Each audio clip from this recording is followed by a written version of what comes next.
Ben Perkins and his brand And Collar said $15 million in 2024 at $1.7 million in profit. That's a very healthy profit number to put on the bottom line of a $15 million business. And let me tell you, it was not easy and it did not happen overnight. In fact, Ben and his team got there by drastically cutting a bunch of costs that were weighing down their organization and making a whole bunch of mistakes related to debt, bloat, and ad spend, too many agencies, too much software, all that kind of stuff. And the amazing thing about Ben is that he is willing to tell you about all of it and own the mistakes himself. This is an incredibly helpful interview, an incredibly transparent interview. It's one of the most transparent interviews I have ever done. You are going to love this conversation, and it is a worthy start to my new Profit Monsters series. This is the first episode in that series that I am doing. The whole point of this series is to get people like Ben on my show who are running really strongly profitable businesses, 8 figures plus, and who are doing that while being willing to tell you about exactly what they are doing to make it happen. And so we talked really tactically here about literally like how he gave P&Ls to individual employees with which they were measured for their performance, how he cut a bunch of OpEx, how he refinanced his debt. Like, it's just really full of stuff that you can take and do in your business. You are going to love this episode. Let's get into it with Ben Perkins from And Collars. Ben, what's up, man? How are you? Andrew, good. How are you doing? Good. It's so good to have met you and to have gotten to do this. We were introduced by a mutual friend on this. And as I'm sort of working on this Profit Monsters series, like the idea of creating extreme actionability around how to actually go about driving profit in your D2C business, not just like, hey, you should prioritize profit, but like, what are people doing to actually make it happen?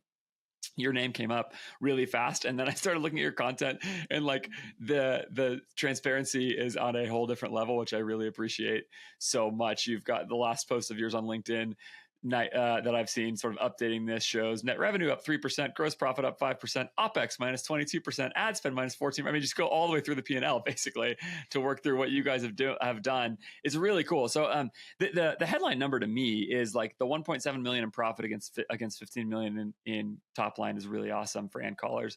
But then, like I said, that net income increase of 4,800% is big. It's a big increase. So I want to hear all about it. Give people a little sense of what And Collars is first, men's apparel business, but maybe anything else you want to say to give people context of that. And then what I want to do for the rest of this episode after that is just break down with you what you have done to drive profit in the business uniquely. There's some really interesting stuff here. Yeah, percentage increases are interesting in that if you start with a really low number, that percentage looks great. So, so just beware. But I started And Collar specifically to be a college resume builder so I could get a real job. That was while I was coming out of school in 2017 playing college soccer. And, here I am 8 years later. So it's gone well enough or I'm just dumb enough that I'm still here selling stretchy dress shirts to everyday guys. Yeah. Where did you play soccer? So first at the University of Kentucky and then Utah Valley University. Okay, awesome. On the bench, actually. I was on those rosters, but the position was not really on the field. Yeah, got it. So And Collars, dress shirts for men is the sort of center of what you guys are selling.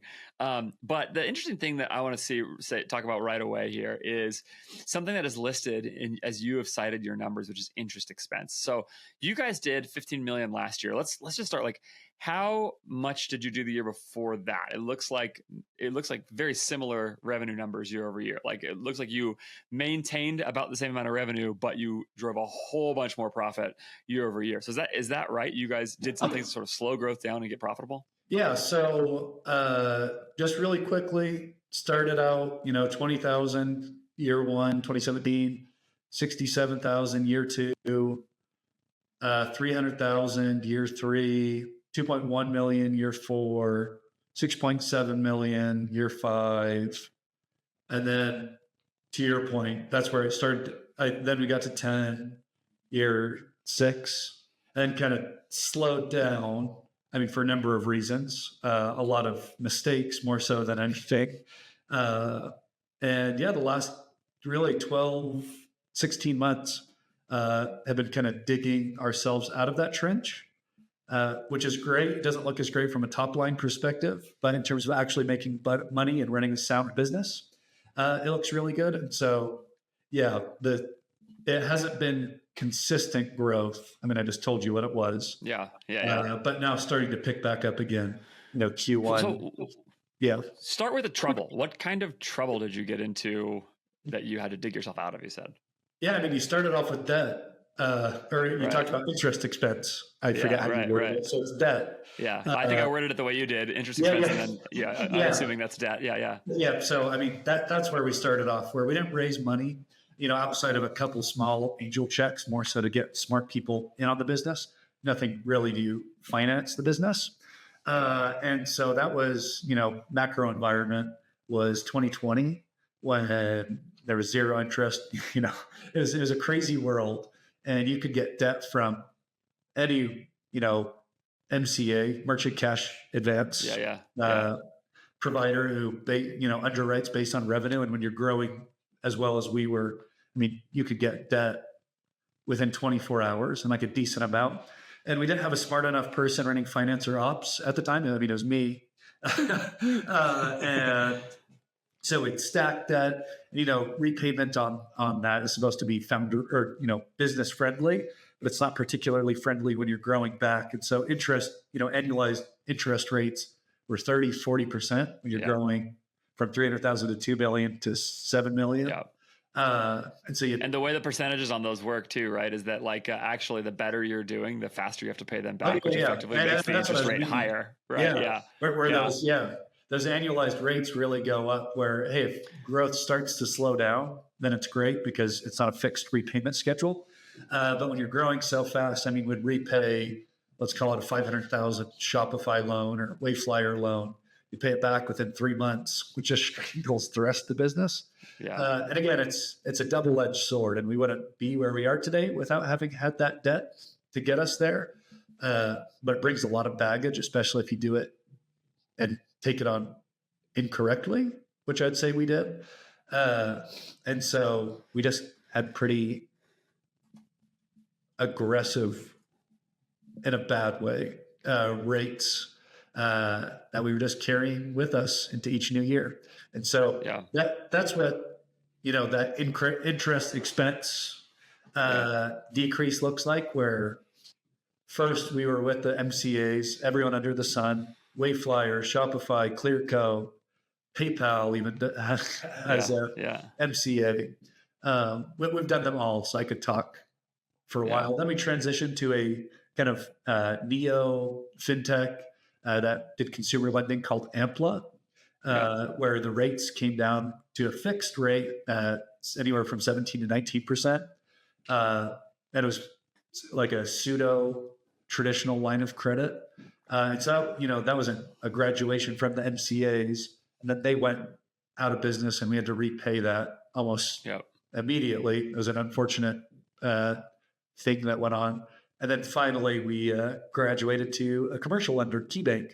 And So, okay, there's a lot there. And if you're not familiar with those debt products, which have definitely changed a lot since the days when you did it, including people like Ampla and I think 8Fig went out of business. And, they're a complicated, in a lot of ways, they're a complicated product, in part precisely because of how easy they are to get. They were to get. I don't know if they're still so easy to get. Did you even know if Shopify Capital still exists? It still does. Yep. I get an email every 2 days that we can draw down. Okay, great. So I'm not going to rehash them here because there's too much to it, but I have an episode with the two best people I can think of in e-commerce to address this, probably besides you at this point, considering how many you've taken,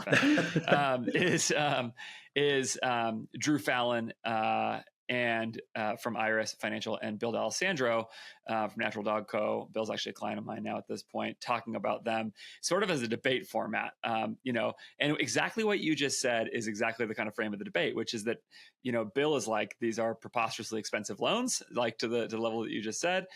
Drew's like, yeah, but they're often also not personally guaranteed, a lot of them. And you can get them immediately, and you can get them at very small numbers in ways that traditional banks just can't do. And so both perspectives that you just said, which I got the cash really easily. It's probably the way we could grow the way we did. And also it ended up being extremely expensive and challenging for us, are reflected in their perspectives. I have an old episode on that. If you want to go get into this, it's a really good like financial sort of get your bearings straight kind of episode. I will link that on the show notes to this episode. So people should go check that out there, because they both have published some good stuff about that. But Ben, I actually want to talk about the purpose of that debt in your story. So I'm assuming you were grabbing that debt primarily as a way to fund inventory as you were growing very quickly. Is that correct? Yeah, it's the classic Shark Tank, question. It's almost the chicken or the egg. It's either inventory or marketing to sell said inventory. Yep. So yeah, basically only those two cost categories. So were you guys growing profitably at that time? It depended on the year. We were never, I would say we were never like Allbirds type level. We were typically pretty close to the line, depending on the year. And especially if you looked at an EBITDA perspective, it was always decently healthy. There's just such a massive delta between EBITDA and net income when you're paying several $100,000 in interest dollars a year. Yeah. So the answer is the I there is quite large. And we don't do it adjusted EBITDA or whatever the community adjusted. I mean, we kind of look at it black or white. And so the answer is depending on the year ish. When you only have debt, you can only be so unprofitable. So you're always in a window. Yeah.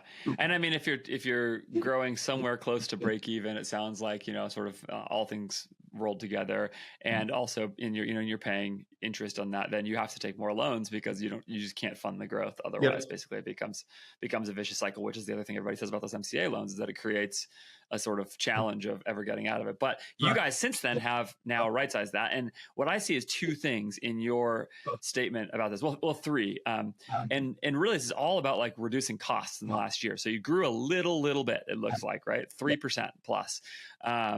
Which is fine. But to do that at the same time while shaving, let's talk about three numbers that are a giant minus on your report here on your LinkedIn post.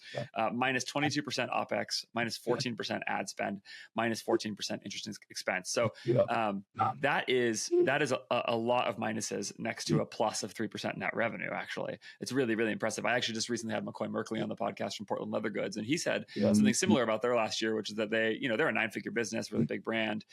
But he said, they grew a little bit year over year. I don't know what that number was, but they like tripled their profit, and it was like, that was like where they focus as well. And I think that's a great story for a lot of brands to do exactly that.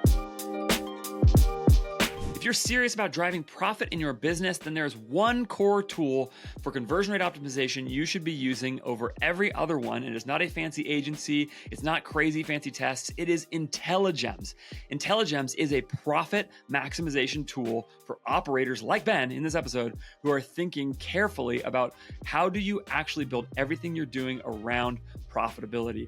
And the reason INTELLIGEMS is so good about this is twofold. First, the key metric that INTELLIGEMS is spitting out for every test you are running is not conversion rate or revenue per session. It's actually profit per visit. And the reason that's so important is because INTELLIGEMS will actually tie into your COGS data in Shopify so that as you make changes and tests on your website, INTELLIGEMS will measure the outcome of those changes and tests by what people actually buy, like down to the product level, and then tell you the profit driven by each of those changes. Secondly, INTELLIGEMS also allows you to test major profit needle movers on your site, like the actual price of your products, like the free shipping threshold on your site, which I bet you pulled out of thin air, like site-wide offers, like the 10% off you give to new visitors when they give you your email address. Is that actually just cannibalizing revenue you're going to have anyway? You don't have to wonder. You can find out for sure by running an INTELLIGEMS split test, and it's really easy to set up and really fast. Go to intelligems.io and use the code FARIS20, that's FARIS 20, to get started with INTELLIGEMS today at 20% off your first 3 months of the program or of INTELLIGEMS. It's really excellent. Almost all of my clients are using it. I'm a huge fan of INTELLIGEMS and have been for a long time. Go check it out today. intelligems.io. The code is FARIS20 for 3 months at 20% off on INTELLIGEMS. So let's talk about that a little bit. Let's start with that interest expense. What did you do to get out from under that? It sounds like that is meaningfully being paid down in your story. So was there some prioritization of paying down interest or stopping taking loans, or what happened there? Yeah, I was trying to get out of the hamster wheel, the way that you worded it. And so that's where we moved to Ampla, where they take us on. They refinanced, I think it was the outstanding Wayflyer debt we had at the time. Again, it was a little less aggressive. And then when they said they were shutting down, and hey, we were featured in the New York Times because of it. It's a pretty expensive CAC on whatever customers came and bought from you because of that. Yeah. And we were already trying to aggressively walk the line down. So for scale, where it was, not borderline, it was just, we were about as over levered as you could be, where I think the largest we ever had out on our line with Ampla. Yeah. So we were, about as over levered as you could possibly be, where, at 10 million, let's call it at the time, in top line, we had 3 million outstanding on our line with Ampla, which is not where you want to be. That's not to be recommended. And every quarter, we'd cut it down pretty aggressively. And so at the time with Ampla, this is April of 20, almost exactly 12 months ago, I think we had 1.3 million. No, excuse me. We had 1.8 million outstanding. So we walked it down pretty aggressively over that's a lot. 14-month period. So we wanted to prioritize that. One, I don't think it's healthy to have that much outstanding and have that much leverage. And two, the interest expense is just a massive burden. When you see cash, you're lighting on fire. Yeah. So we were already walking it down. Ampla said, hey, we are going out of business, or for the most part, and you need to pay this back yesterday. And so within about 45 days, the line got cut. So we're like, hey, we have to make money every single week. When you have the handcuffs or gun to the head, so you got to make money this week, you start to get real creative. Yeah. And then we did have Wayflyer come in just to help out. When I think it was there was the 1.8, just because we couldn't pay that back. Of course. Of course. And it was 1.8 and a weekly payment of 65,000. So, which you have to make you have to make that money. And so when we're paying back 65,000 a week, that number went way down. So in September, we ended up being able to refinance with KeyBank, a commercial lender. We were a little bit too small for Chase, the Chases of the world, the Banks of America of the world. And so KeyBank came in, saved us. We did a 10-year term loan on the 1.3. They gave us a $750,000 line of credit if we need to flex up or down. And it's crazy when, your monthly payback is $18,000 on a 10-year term loan instead of $65K a week. So that is a game changer. Yeah. So that was 4 minutes of me getting really into the weeds. That's interesting. That's the point. Yeah, we'll continue. That's the point, right? There's somebody out there watching or listening to this who is stuck under that kind of debt and hearing some kind of a pathway for clearing that out, what I hear in your answers to things at the same time, which is both you said you got creative, which I'm going to come back to in a second, about how to make the money. But then secondly, you said you also refinanced, which I hear is essentially you began to organize the operations of the business to generate income that you had to have. So there was actually that. And then at the same time, you also refinanced the debt, right? Which so it's not sort of an either or. You go do both of those things. So let's talk about the got creative, because that sounds like the refinancing, we can sort of put a period on that. That makes sense. That's what you're able to accomplish. But what about the getting creative part? What did you guys do to start generating? Was there something on the marketing side or product side or something like that allowed you to start solving some of these problems at the cash level and growth level? Going into this, you talked about the two other line items that I called out with negatives next to them. Yeah. That's ad spend and OpEx. Yeah, ad spend and OpEx, and that's what got creative. So let's go. Yeah, go ahead. Go ahead. Go whichever one you want to go to first. I was going to say OpEx, but we can do whichever one you want to go to first. Yeah, we can do that. The real wizard of our team who kind of navigated us through this crisis, Mark Brown, he came from an investment banking background. And he was the one who was like, hey, this debt is crazy when he came in at the 3 million max that we'd hit. Yeah. It was like Sure. this is unsustainable. So I give him most of the credit. And so when that happened, on the OpEx side, we basically gave every employee a P&L, which I know sounds pretty mercenary, but when you have to make money, I mean, everyone has to have ROI.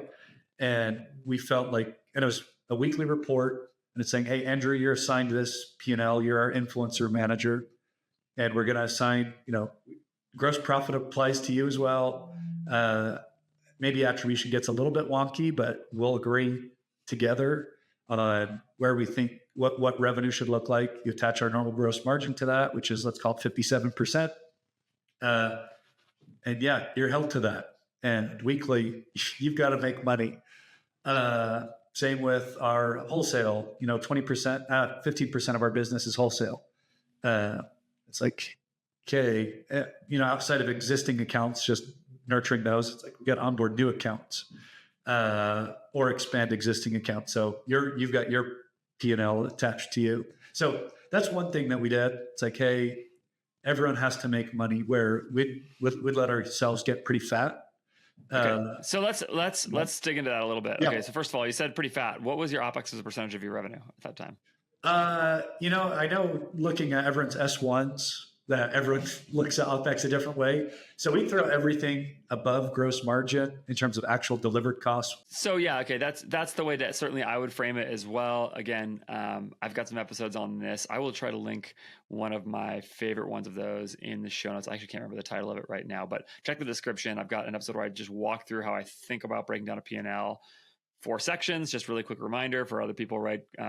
Cost of delivery would be every variable cost associated with getting the product to the customer. That includes freight, 3PL, all those kinds of things, including credit card fees, which is like 3%, basically transaction fees, all of those things. Number 2, CAC, any ad dollars that you send out. Number 3, OpEx, which would be every fixed cost. That's humans and offices and software, basically are the main 3 in e-commerce. And then number 4 would be profit, which is the good one. So, Yep, yeah, I agree. Okay. Yeah. So that's the way that I would do that. And like I said, if you are new to this, please go back and check that episode. It will help you get your bearings straight on how we think about that. But that's actually an important clarification, I think, because when you talk about reducing OpEx and getting fat, that's exactly what I have in mind, which is like, it's not about like sort of making it so that you get 5% cheaper COGS, which may also be the case at some point. We can talk about that, but if so, but like it's about, reducing the fixed cost in the business. So do you know what that OpEx was as a percentage of revenue? Yeah, right off the top of my head, I mean, I don't have an exact number, but the people was probably about 14%. Yeah. And then agencies was pretty significant. That was, let's call that probably another 6 to 8%. So 20 to 25% all in. Yeah. That's definitely too much, right? I mean, like and this is not news to you. You shaved it since then. It sounds like, I would be targeting 15 max in an e-commerce business. You add maybe a little bit on the high end of that. Once you've got like wholesale components, some of that you got to manage that with people and some of those things, depending on how much of a part of your business it is. But yeah, I think, and there are definitely e-commerce businesses that are doing 10. And so that's pretty lean, but yeah. What are you guys at now? Now it's pretty, I mean, we did, long story short, we, based on those P&Ls, offered everyone a route out, said, hey, and this is ill-advised. That's gracious. We said, you can get 4 months of severance or pay, and we'll help you try to find another job. Or, I mean, prove that you've got ROI every single month. Right. What percentage of people took the severance? About half of our full-timers. So we had 13 full-timers to begin 2024, and now we're at 6. So, and what about agencies? Agencies was really significant. So, you're talking about the 4 buckets. So CTC was in there. Yeah. I know that methodology. Yeah, agencies all in, we ended up cutting $450,000. Yeah. What year was this? 24 last year. Okay. Yeah. Okay. So, I mean, it annualized costs whenever we made the cut. I'm looking at that in annualized costs. So if we made the, so it ended up being about 450 or 500,000, with still some agency fees. So we were just paying way too much to agencies. We went to both coasts And we said, hey, the bigger the agency and more well-known, it's got to be better. And so you're paying 25 grand a month on the ad side. On CRO, you've got an extra 20 grand, and retention, you got 20 grand a month. I mean, stuff just stacked, content creation separately. So it's just way, way, way too much. And then same with the tech stack, which is what you were talking about, where it's, I mean, I could talk about basically any e-commerce SaaS on planet Earth, because we probably paid for it at one point, and full price, not negotiating, stuff overlapping. So I think we ended up cutting an extra 250 there. Yeah. That's a lot. How did that happen? On the tech stack side? Sure. I mean, just in general, it sounds, let me theorize. I appreciate your humility about this so much. Speaking as somebody who has run e-commerce businesses into the ground personally, I have no condescension about this at all, Ben. So just want to be, again, clear and actionable wherever I can. Here's my theory. Here's my guess. You tell me if this is right. Okay. My guess is there's a lot of noise about a lot of things that can help you be better. And you just start sort of saying yes to them because it looks like what will help. And then after a little while, you realize you've said yes to a whole bunch of different things. Then you're not really doing any of them that well. And they actually don't operate excellently on their own, even if they do provide value, if they've got some focus attached to them. And then suddenly you've got $250,000 worth of excess software. Is that basically what happened? Well, that's exactly it. And I never take it as condescending. I say I'm an expert, and that's why I said I was good for this, because I've made every single mistake. I'm an expert on that. Not necessarily what to do, but like, hey, I stacked so much debt on top of each other. I can talk to you about MCAs. I can talk. Never condescending. Yeah. Okay. Yeah. Cause it just, there's so much noise about what you do and don't need in your business. And so, it's one of the hardest things I think in our space is actually, I think one of the reasons that D2C is in a great place right now is there's so much more knowledge in the space than there used to be. There's just so much, and then, I mean, just even this conversation, right? You're sitting here talking through the details of MCAs. That knowledge didn't exist 5 years ago. Like it wasn't here, maybe early. Yeah. Anyway. So, but the problem is there's so much of it that then it becomes easy to like go and say, I got to get everything that everybody else is doing. And it becomes really hard to like resist shiny object syndrome, I think, Oh yeah. And then they always do the logo. They know exactly what they're doing. They do the logo that you want to be like, and it's always Dr. Squatch or True Classic. Credit to both, marketers and operators at both. And it's like, I want to be like that. And if they're using the same, email collection tool that increase their total subscribers by 28%, then I need to do that. So surely. Okay. That's awesome. So you guys did that. Did you do anything else on the people and agency side? Like, did you offshore at all? Did you just cut some stuff? And like, when you did all that cutting, did you get to a point where you're like, we did all this cutting and it didn't hurt our revenue at all? Like, is that? Yeah. And I think that was the most indicting thing is between the people and the agencies, when it's like, output and input are both increasing, even though the team is halved. It's like, that's pretty damning. Particularly with me, because I'm the one who let it all come in. Like, it's not a victim. I don't have victim syndrome. It's like, it was me that let that happen. So, we didn't add anyone else. We didn't move things around. We didn't offshore it. It was just, that's about just cutting. Cutting. Yeah. I mean, that's great. Again, part of how I ran e-commerce business into the ground was just too fat on OpEx. So I understand. Okay. What about ad spend? So you reduced ad spend by 14%, revenue stayed the same. Now I'm curious to hear more about that. What did you guys do? What changes did you make, et cetera?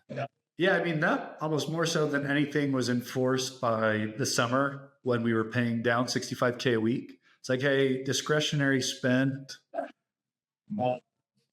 it's going to be tough to come by. And when post-purchase surveys tell us that 65% hear about us from friends or family, of new customers, hear about us from friends or family. Wow. Like, we're probably wasting dollars on Meta anyway, or wherever else allocation. was. And so that one, we were almost forced into spending less. And I think it was a good exercise. A little bit of like holdout testing. Yeah. And since, you know, I mean, it looked okay. I think it sends you into this where revenue, like you said, grew a couple points. So it looks okay in the short term. It's like, oh, everyone should cut spend. I will say the other side of that is new customer cohort sizes were down. So it's like, oh, we're having to dig our way out of that now 12 months later when that consideration period isn't 10 days. So anyway, all that to be said, I wondered about that in an apparel business, right? Like you're going to have a cycle of customers rebuying. And so if you're up, 3% in gross, that probably means that what's happened is that you're returning, your new customer revenue has come down a little bit. Your returning customer revenue has been realized off of older cohorts. And if you don't figure out how to keep acquiring, then you're going to eventually pay the piper on that. Yep.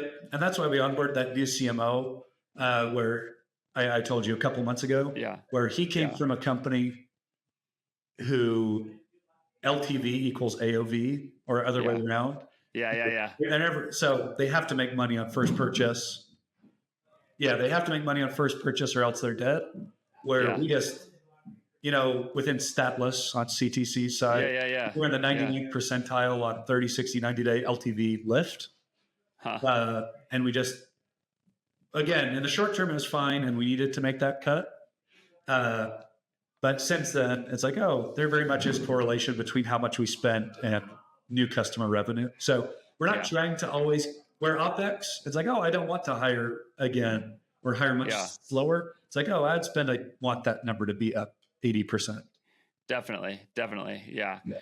What I wondered was if there was any cut when I saw the minus 14% number, if there's any cut on like channels that were actually not performing for you and you realized that cutting them didn't make a difference or something like that. You had a big PMAX number that was bad or something, I don't, just anything like that. Yeah. And I'd say that was our weakness where in 2020, 2021, the big growth years, we invested in content and it's the long form, kind of funnier content. One, I feel like the platforms lent themselves to success there. So I'm not going to pretend like we were seven wizards, but we were doing a better job of investing in new content that was pretty broad and universal, where we really slowed down in 23, 24. So we couldn't really spend against anything. There was a little bit of an element of ad fatigue. So no, I wouldn't say there were any real platform tweaks or learnings when we cut branded search on Google. Sure. We totally turned off Google. But beyond that, I don't have any great insights for anyone. Yeah. Okay. All right. Well, that's still a really helpful look at things. So where, with all of that background, so like if we're sort of focus on actionability here, what I hear in that is a couple things. First is like, there's a real problem with getting fat. There's a real challenge with taking on too much debt of the wrong kind. If you could run that back, let's play the debt game back a different way. Would you have just grown slower? Yeah. Grown slower.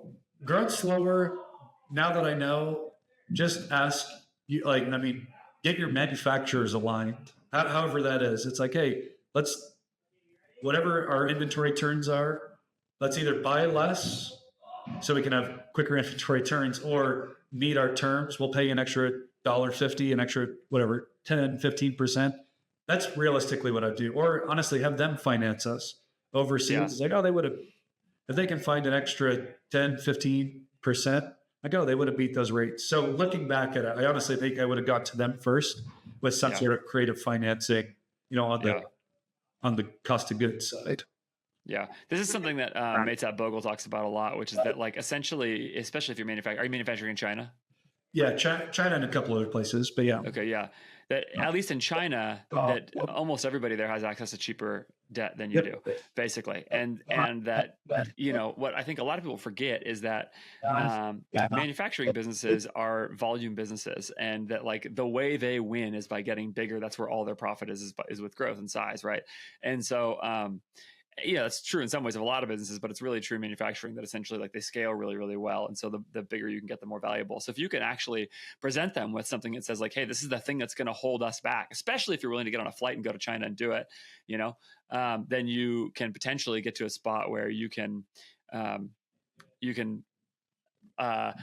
you can get them to help finance the growth of the business because they have access to cheaper credit than you do, basically, and that allows them to kind of help you say, especially if you can show them, look, we want to grow more, we just can't afford it. They're going to be like, okay, great, we're motivated to do it because we want your bigger PO anyway, and so you can find ways to do that. Have you actually played that game out with them yet? Is that like where you're at with things? Yeah, I mean, not exactly to the financing portion, especially now with KeyBank, and it's like, oh, we don't. Yeah, right. There were times where it's like, hey, we'll pay an extra. But we found they almost always said yes, if not to the first proposal, then to the second or some sort of compromise, whether that's speeding up goods. Like we've I was just going to ask, what were the proposals? Like, two sides. One was to make things faster. So Q1 this year over year looks really awesome. It was our men's warehouse, if you're familiar, about as big of a big box as you can find for dress shirts, which is what we sell. Did a really large PO with them, kind of an introductory thing. Awesome. And we needed to beat Chinese New Year. And so we asked our manufacturer to do their custom tagging, routing guidelines. And so it was like, hey, we will pay you. Tell us how much more we need to pay you on a per unit basis to be able to fulfill this order before Chinese New Year. Like we need this thing, EX Factory or FOB, January 15th. And this is just before Christmas, which is not our usual lead time. No. And I was like, hey, yeah, we'll do it. We've got the stock fabric. We'll charge you an extra $1.80. And it's like, hey, we took no brainer. Yeah. Yeah. Especially for something like that, especially for a wholesale thing where it's not like you're not sure if you're going to be able to sell the inventory. Like, you lost a little bit of margin there, but to fulfill somebody that big, to get it done that fast, like no brainer. You guys, we told them, where it's like, hey, this is 30,000 units. You win, we win.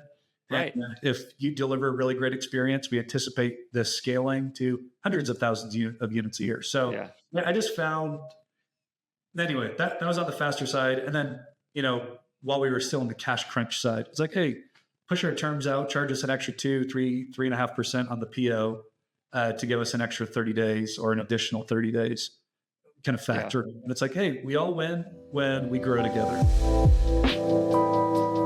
If you need to optimize the supply chain of your e-commerce business, the team with which you should do it is Move Supply Chain. That is the team that I was talking about, has helped with my own business that I am starting now, building the whole thing from scratch, coming in at COGS lower than I had forecasted, which is amazing. And they actually told me early on in our relationship, it's going to be hard to know how to optimize the supply chain further because just from the jump, it is so good compared to what they see so much of the time in e-commerce. In fact, what they say is that when most people call them, they get really excited on the intro call because there is so much they can do so fast. Move is a supply chain optimization agency that is based in the Philippines, which by the way is like an hour and a half flight from key areas of China where lots of manufacturing happens, so they can go get in person with manufacturers much easier than you can as representatives from your team.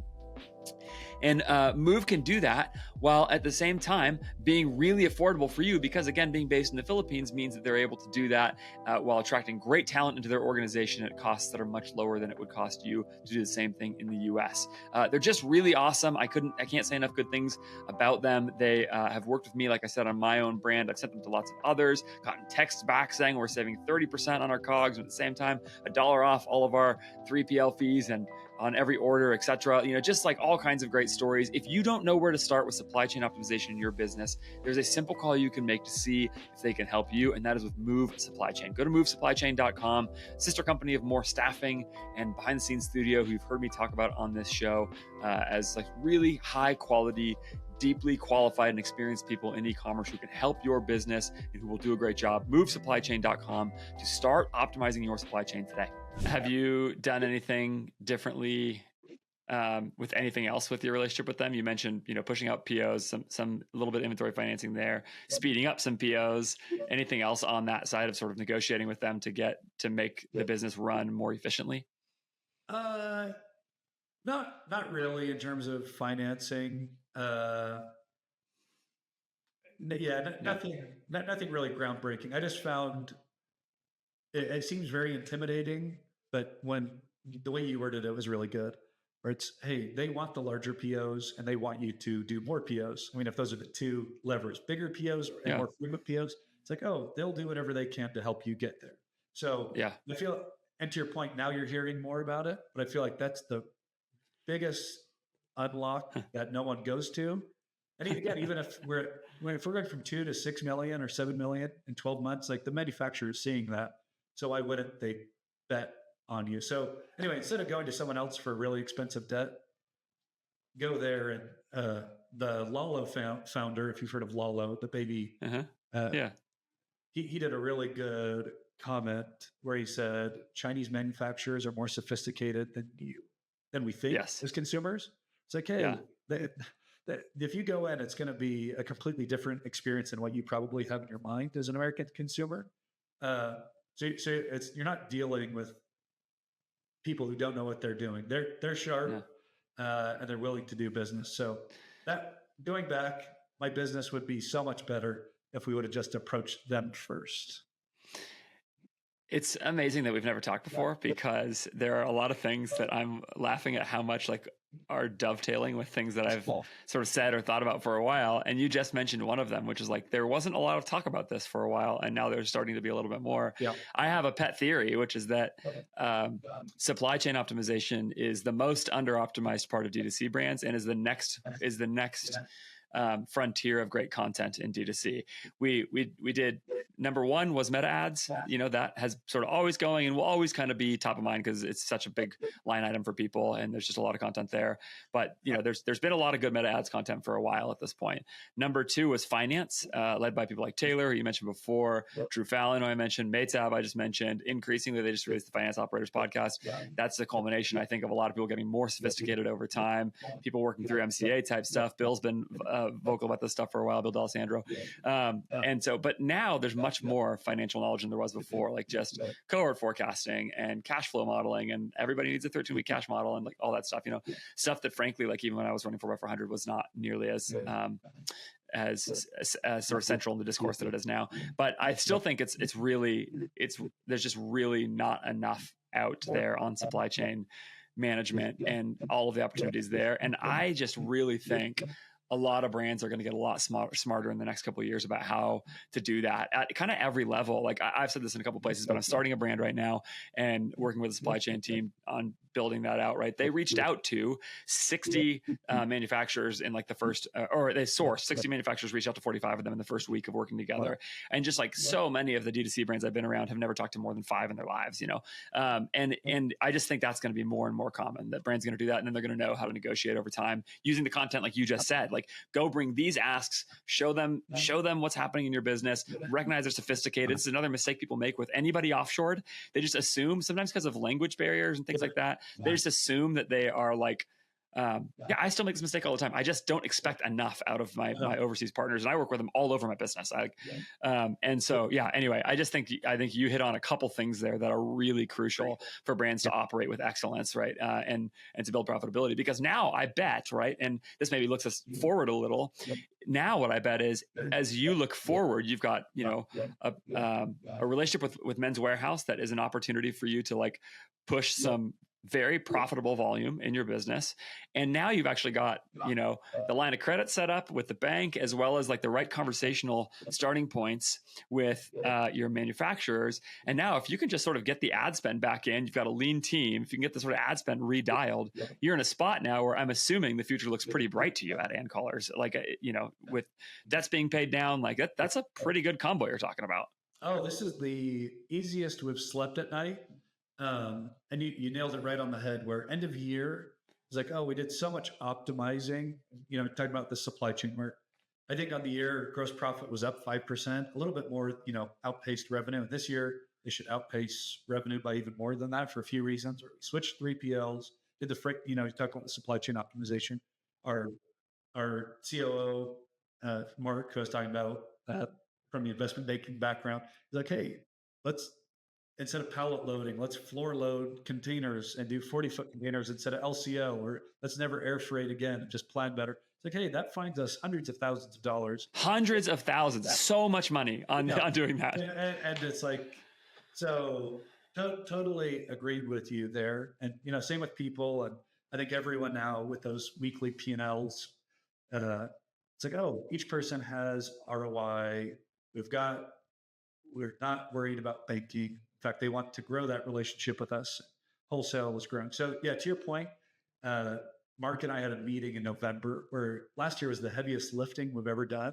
I mean, it was kind of a hellish year. It's like, oh my gosh, every week it's like we're changing 3PLs, we're changing financing partners. Just it was whack-a-mole. And we saw, for the most part, at least kicked it down the road a number of years, solved a lot of issues.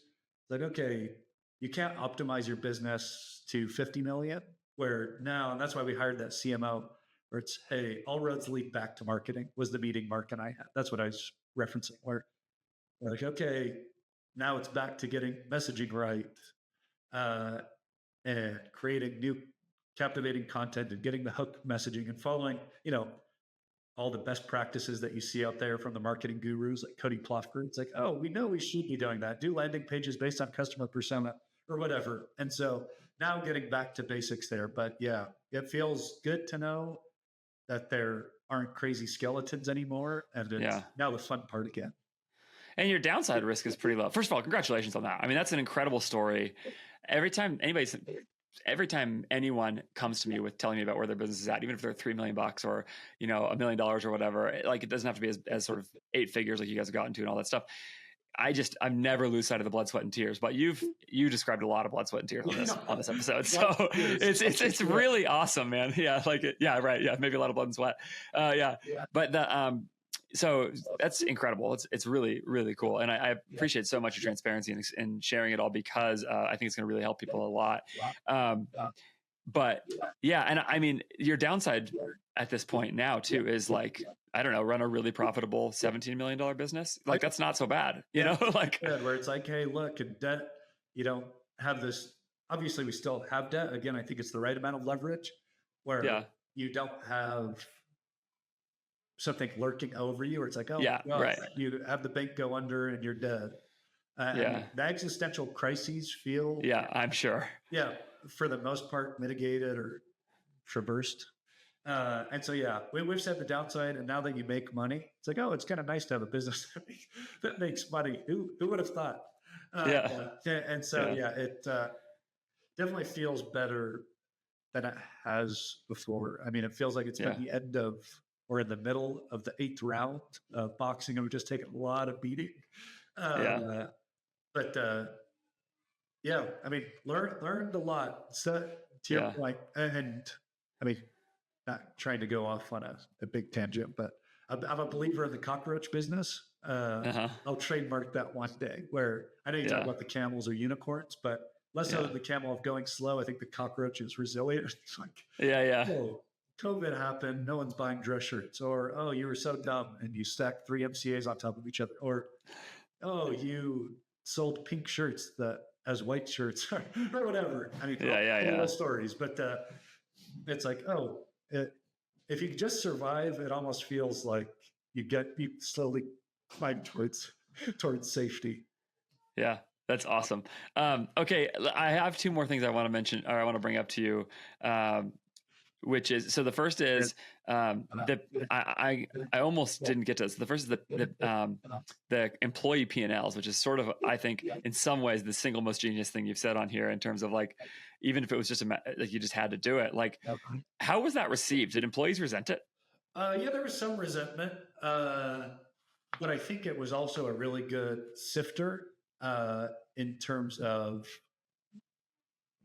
high performers and not good performers, where, I mean, if I'm a good performer, I mean, it should be liberating. You don't resent it. Where it's saying, hey, look, I would use it to ask for a raise. I mean, if I'm an outbound wholesale person, I'm like, hey, look, based on your P&L that you're populating and giving me, it's like, I'm driving 80 grand of net income on a week, or whatever the number is. Arbitrary numbers. It's like, pay me 20 grand. Pay me 20 grand a week. More so than, so yes, there was resentment, but I think there were 2 camps of people. One camp is not here anymore. And again, I feel horrible about saying it. And raising my hand. I think before that, there were no expectations, where it was the Wild West. Hey, Andrew, go figure this thing out. I've never done it. And I think a lot of brands do this. So we did set good enough expectations to begin where I think the P&L removes most emotion. So it made those hard conversations easier. Saying, hey, this is what you and I agreed to.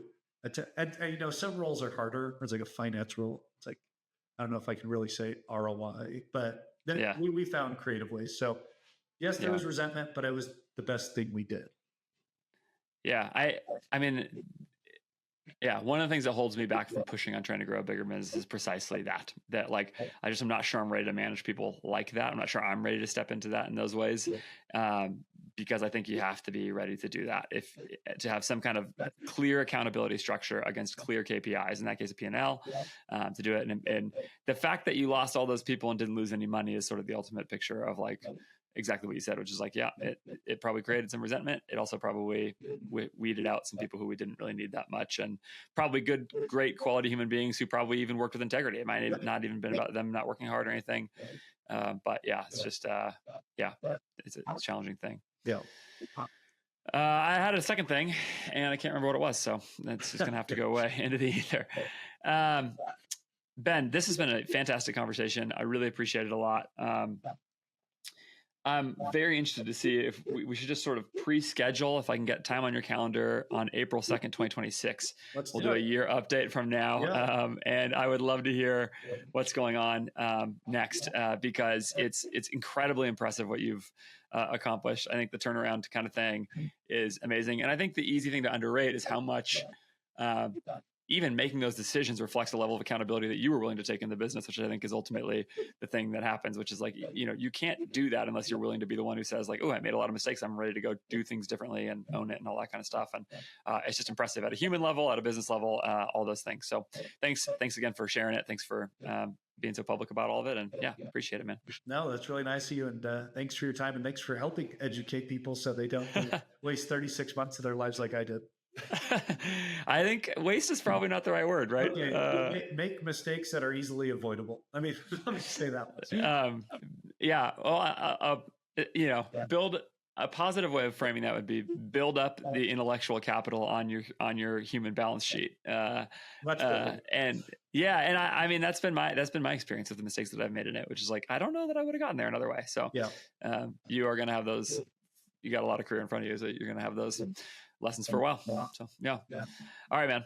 Thanks again. No, thank you, Andrew. Appreciate it. What a conversation. I love that so much. I just hope this episode absolutely blows up, because I mean, when have you heard somebody be that transparent about their business? And I hope it was as helpful to you as it was to me. I really loved that conversation a lot. Definitely go follow Ben on LinkedIn. The link for that is in the show notes of this episode, and buy yourself a dress shirt from And Collars so that, he knows that this was worth his time.